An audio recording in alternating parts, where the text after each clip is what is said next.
Hello everyone, welcome on Exam4 and welcome on today's new short video class. इस short video में हम एक important geographical location के बारे में बात करेंगे जिसकी कुछ हिस्टोरिकल इंपॉर्टेंस है। हाल ही में प्रधानमंत्री नरेंद्र मोदी जी ने विजिट किया आसाम और आसाम के दो इम्पॉर्टेंट हिस्टोरिकली इम्पॉर्टेंट टाउन्स को उन्होंने विजिट किया। उन टाउन्स के क्या हिस्टोरिकल इंपॉर्टेंस है इससे हम यहाँ पर डिस्कस करेंगे। यूपीएससी ऐसे ही प्लेसेस से उनके हिस्टोरिकल इंपॉर्टेंस से क्वेश्चन बनाती है, तो उसको ध्यान में रखते हुए यहाँ पर हम असम के दो प्लेसेस के बारे में बात करेंगे। एक है जेरेंगा पोथार और दूसरा है ढेकियाजुली। जरूर प्रोनाउंसिएशन में थोड़ा टफ है पर आपको इसे फिर भी याद करना है क्योंकि यूपीएससी के लिए ऐसे ही शब्द जो है वो बहुत कैची होते हैं। चलिए, तो प्रधानमंत्री मोदी जी विजिट करके आए इन हिस्टोरिकल इंपॉर्टेंस के प्लेसेस को असम में, तो दोनों के बारे में हम यहाँ पर डिस्कस करेंगे। शिवसागर जेरेंगा पोथार के बारे में जो कि 17th सेंचुरी में अहोम प्रिंस जॉयमती के सैक्रिफाइस के लिए जाना जाता है। इस वर्ष अहोम किंगडम का हिस्ट्री 2 से 3 बार चर्चा में रहा है। खाबलंग सुकापा जिन्होंने अहोम किंगडम को स्टैब्लिश किया उनके बारे में भी इस बार करंट अफेयर में रहा है, इसलिए असम की हिस्ट्री से रिलेटेड क्वेश्चन आने की संभावना काफी बन जाती है। तो एक तो हम ये देखेंगे, दूसरा ढेकियाजुली टाउन जो कि क्विट इंडिया मूवमेंट से रिलेटेड है, उसका क्या यहाँ पर इंपॉर्टेंस है इसके बारे में देखेंगे। आइए स्टार्ट करते हैं। जेरेंगा पोथार जो रीजन है ये 17th सेंचुरी में जॉयमती के सैक्रिफाइस के लिए जाना जाता है।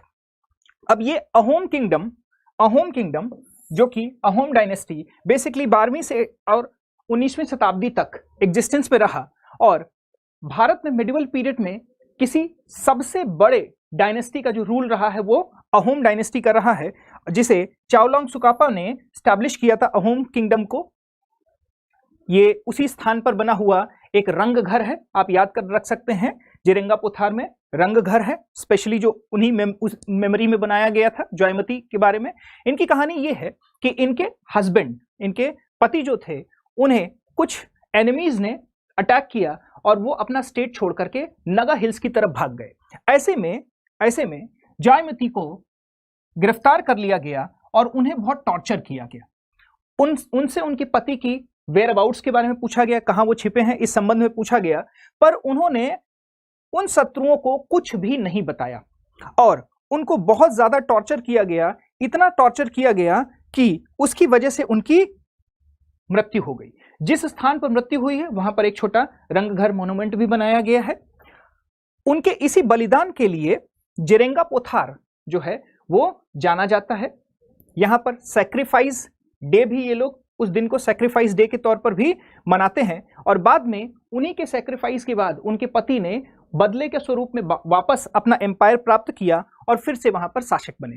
ऐसा एक चित्र जो है वो हमें जॉयमती के बारे में मिलता है जहां पर उन्हें टॉर्चर किया गया था जेरेंगा पोथार। ये एक बहुत बड़ा मैदानी क्षेत्र है, उसके आसपास कुछ रिजर्व एरिया है, तो चूंकि आसपास कुछ रिजर्व एरियाज हैं इसलिए हमें इसे देखना है। जैसे यहां पर ना पाखुरी टैंक एक रिजर्व एरिया है, ठीक है, ये एक रिजर्व एरिया में आता है। फिर पोहू ग्रह, ये एक जू जो कि अहोम एरा में बिल्ड किया गया था, पोहू ग्रह, ये भी यहां पर एक प्रोटेक्टेड साइट के रूप में यहां पर देखा जाता है, ठीक है।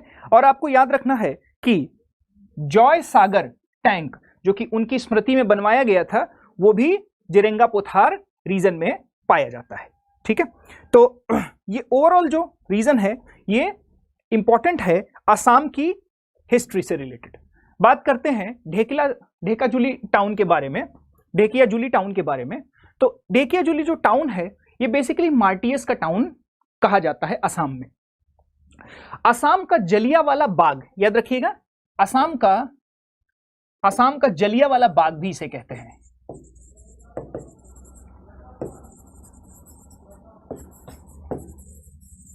इसे असम का जलियांवाला बाग भी कहते हैं। क्यों कहते हैं इसके बारे में भी यहां देखते हैं। तो Dhekiajuli is home to possibly the youngest martyrs of the Indian freedom struggle. जब क्विट इंडिया मूवमेंट चल रहा था, आपको मुझे बताना है क्विट इंडिया मूवमेंट कहां से स्टार्ट हुआ था, आप मुझे आंसर करके बताएं। क्विट इंडिया मूवमेंट कहां से स्टार्ट हुआ था और किस डेट को स्टार्ट हुआ था और किस नेता ने क्विट इंडिया मूवमेंट की अगुवाई की थी, इसे आपको मुझे बताना है। तो क्विट इंडिया मूवमेंट में 20 सितंबर 1942 के दौरान एक बड़ा प्रोसेशन निकाला गया, जिसमें बहुत सारे फ्रीडम फाइटर, इस पर्टिकुलर टाउन के बहुत सारे फ्रीडम फाइटर, उन्होंने एक ग्रुप बनाया और ये प्रण लिया कि जितने भी पुलिस स्टेशंस इस रीजन में हैं, उन सभी पुलिस स्टेशन में वो तिरंगा झंडा लगाएंगे। इन मार्टियर्स ने अपने आप को मृत्यु वाहिनी का सदस्य बनाया। मृत्यु वाहिनी या डेथ स्क्वाड, हमें झंडा लगाना है चाहे उस दौरान हमारी मृत्यु हो जाए, ऐसा प्रण लेकर के जो लोग प्रोसेशन निकालते थे उन्हें मृत्यु वाहिनी कहा जाता है। मृत्यु वाहिनी भी इस साल दोबारा चर्चा में आ रहा है। क्यों आ रहा है इसके बारे में मैं आपको यहां पर बताता हूं। इसमें बहुत सारी वुमेन थी, बच्चे भी थे जो कि तिरंगा झंडा लेकर के निकले थे, पर पुलिस को यह बात अच्छी नहीं लगी। उन्होंने ओपन फायर यहां पर किया और बड़ी मात्रा में, यहां पर आप देख सकते हैं मृत्यु वाहिनी स्क्वाड की कुछ महिलाएं हैं, बड़ी मात्रा में यहां पर लोगों की मृत्यु हुई। ऑन रिकॉर्ड यहां पर 15 लोगों की मृत्यु हुई थी, जिसमें महिलाएं और एक 12 साल की बच्ची जिसका नाम था तिलेश्वरी बरुआ, जिसका नाम है तिलेश्वरी बरुआ। तो तिलेश्वरी बरुआ के बारे में आपको ध्यान में रखना है, इसे यंगेस्ट मार्टियर ऑफ इंडिया कहा जाता है। याद रखना, क्या कहा जाता है? Youngest martyr. इसे यंगेस्ट मार्टियर ऑफ इंडिया कहा जाता है, सबसे नौजवान बलिदानी महिलाएं कहा जाता है, जिन्होंने अपना बलिदान दिया इस कार्य हेतु। ठीक है, तो चूंकि महिला से रिलेटेड है तो यूपीएससी के लिए बहुत इंपॉर्टेंट हो जाता है। यहां पर तिलेश्वरी बरुआ को यंगेस्ट मार्टियर कहा जाता है, जिन्हें 20 सितंबर को गोली लगने की वजह से उनकी मृत्यु हुई, और यह दिन इस वजह से मार्टियर डे के रूप में भी यहां पर सेलिब्रेट किया जाता है। ढेकियाजुली टाउन में मार्टियर डे के रूप में भी यहां पर सेलिब्रेट किया जाता है। हम बात कर रहे थे मृत्यु वाहिनी की, तो मृत्यु वाहिनी की एक सदस्य थी कनकलता बरुआ, वो भी इसी दिन गोली लगने की वजह से उनकी भी मृत्यु हुई थी। कनकलता बरुआ के नाम पर ही इंडियन कोस्ट गार्ड ने अपने एक पेट्रोलिंग शिप का नाम कनकलता बरुआ रखा था। यह भी मैंने पिछली करंट अफेयर की क्लास में डिस्कस किया था।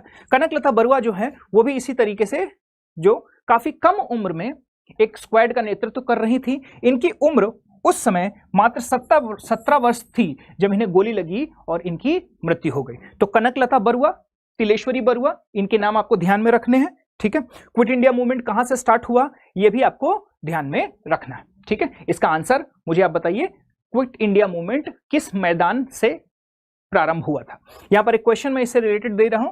Dhekiajuli town recently in news lies in which of the following state? आपको बताना है ये किस राज्य में पड़ता है।